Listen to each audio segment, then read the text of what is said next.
When one begins reading the Conan stories, it becomes quickly apparent that they are not told in chronological order. Indeed, Howard himself stated that the tales should be thought of more as embellished stories of past adventures told by an older Conan. However, in a letter to science fiction author P. Schuler Miller, who, along with fellow science fiction author John D. Clarke, created a probable outline of Conan's career, which was published in 1938 in the fanzine The Hyborian Age, I feel that it is worthwhile to go over the chronology which Howard provided in this letter, as it will help the reader to better understand Conan and his motivations in these earlier adventures. So, with that, let's begin. I am Deathstalker, your guide into the world of sword and sorcery. An interesting bit of trivia in this letter is that Howard refers to the Tower of the Elephant as Conan's literary debut.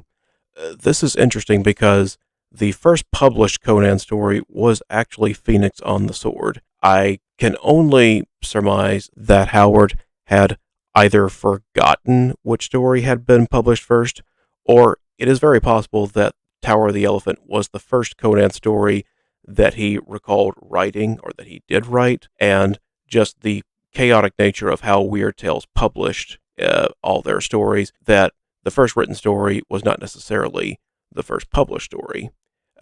How Weird Tales chose to conduct its business is worth a video all on its own, so I won't dwell too much on it, but I just thought it was interesting that in Howard's mind, Tower of the Elephant is Conan's literary debut. It is not, however, the first story in the chronology. He states in the letter that Conan is roughly 17 years old in the Tower of the Elephant, so still a very young man at this point in his career. Howard then goes on to touch upon Conan's family history, which I thought was very interesting. Of course, we know Conan was born on the battlefield, and he specifies that this specific battle was between Conan's tribe and a raiding horde of Vanir, that is the red-haired Nordheimer race. I also found it interesting that Howard takes care to mention that Conan's grandfather was from a tribe in the south, so not a Cimmerian. I find this to be a very interesting detail, as it might explain why Conan was such an adventurous type of person. So when you're reading the Conan stories and Conan introduces himself to other characters as a Cimmerian, the typical reaction is either the person has never heard of a Cimmerian, or they've only heard rumors of Cimmerians being a warlike barbarian tribe in the far north. This would seem to indicate that Cimmerians do not typically travel outside of their homeland. So what is it that drives Conan to be such a globetrotter? Well, he could have heard lots of stories from his grandfather, or from people who knew his grandfather, about the South, its riches, and all the opportunities for wealth, women, and fame. You know, all the things that Conan values and wants to gain in life. However, it also has to be understood that in Howard's literary universe, both reincarnation and genetic memory are a reality. That is a stated, known, real thing. So what also could have happened is that Conan, throughout his childhood, was experiencing things like dreams or vague shadows of memory of all of the things in the South, the riches of the South, the people of the South, things that might have moved him to want to travel there and to see with his own eyes. It isn't explicitly stated in the letter that that was the case, but that's just an interesting thing to think about. In the letter, Howard states that Conan's first experience with civilization was at the Battle of Venarium, or maybe having peaceful experiences with a few border villages just before Venarium. Now, the Battle of Venarium is never written about in a Robert E. Howard story. It is briefly mentioned in Beyond the Black River. In Beyond the Black River, Conan explains to an Aquilonian soldier that he is traveling with that Venarium was where he first led men into battle when he was about 15 years old. And Howard reiterates that Conan was 15 years old at Venarium. So, very young age to both go into battle, but not just go into battle, but lead men into battle. Howard then states that sometime after Venarium, Conan traveled to the north and spent time among a tribe of Aesir, that is the blonde-haired Nordheimers, and fought with them as a mercenary against the Vanir and the Hyborians. This is presumably when the Frost Giant's daughter took place. So Conan is about 15 or 16 in the Frost Giant's daughter, which may explain a few things about what happened in that story. The first couple of times I read the Frost Giant's daughter, I was a little confused as to why Conan was, why is Conan chasing this weird naked chick in the snow after he's just been in battle, all of his comrades have been killed, and he himself is like bleeding out and very close to death. Well, according to Howard's chronology, Conan was about 15 or 16 at the time.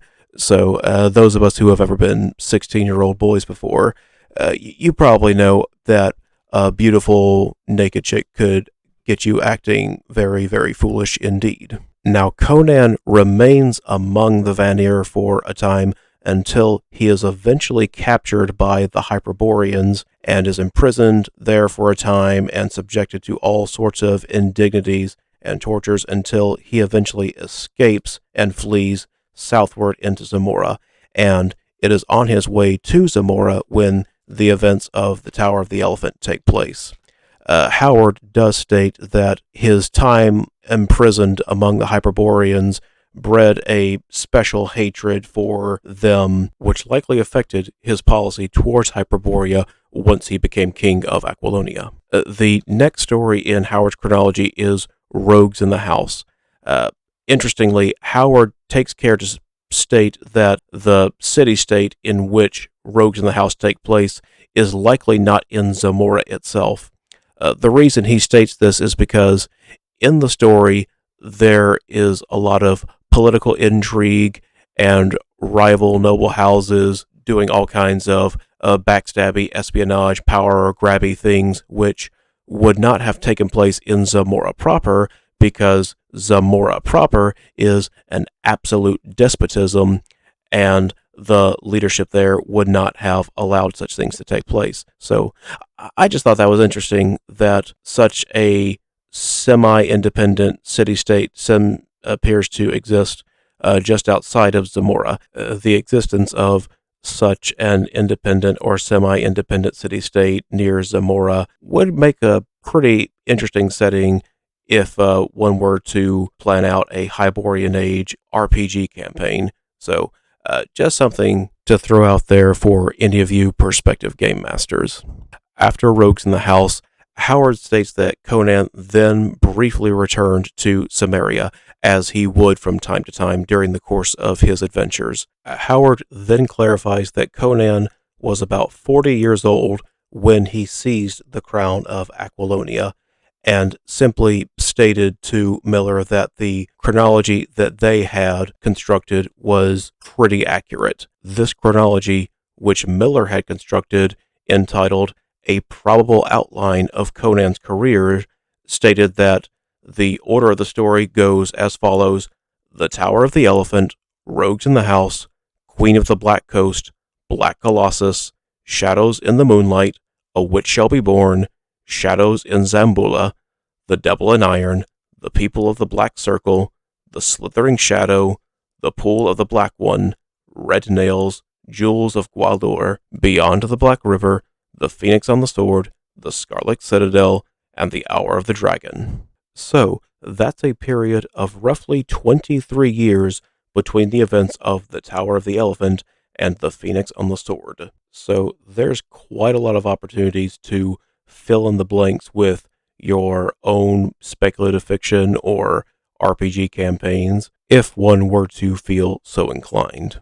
Of Conan's kingship, Howard states, and I quote, He was, I think, King of Aquilonia for many years in a turbulent and unquiet reign, when the Hyborian civilization had reached its most magnificent high tide, and every king had imperial ambitions.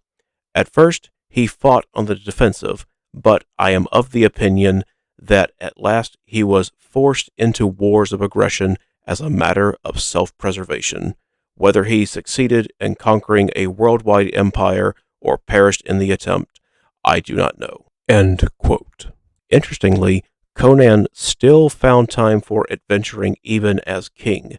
Howard states that he traveled to Katai in Hyrcania and even to lesser-known regions north of the latter and south of the former. Howard also states that Conan was able to visit a nameless continent in the Western Hemisphere and roamed among the islands adjacent to it. So Conan even found the time to go exploring around the Proto-Americas. This letter was dated just 3 months prior to Howard's death and sort of serves as a final authoritative statement on the chronology of Conan's adventures.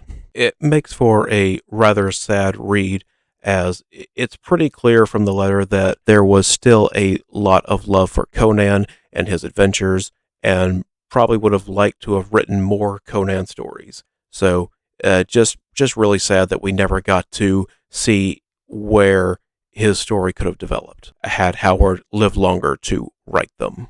This letter to P. Schuler Miller is an absolute must-read for any Conan or Hyborian Age fan, not just because it provides a authoritative outline for Conan's career, but because it is full of a lot of other information that really fleshes out the Hyborian Age world. So I'll be sure to leave a link to the letter in the description, and please do give it a read. It's a very short letter, but still just a lot of very valuable information in there. This was just a fun, quick video that I wanted to throw out there just because my research for my proper Robert E. Howard video for my gaming and literature series is just taking a little bit longer than I was hoping it would. Some of my research materials came in a little bit late, but rest assured I am working on that video, and it will be ready for recording and upload very, very soon. In the meantime, please be sure to check out my series opener, Sword and Sorcery and Tabletop Gaming, and don't forget to subscribe and click the bell icon to keep up with my work. Thank you very, very much, and have a lovely day.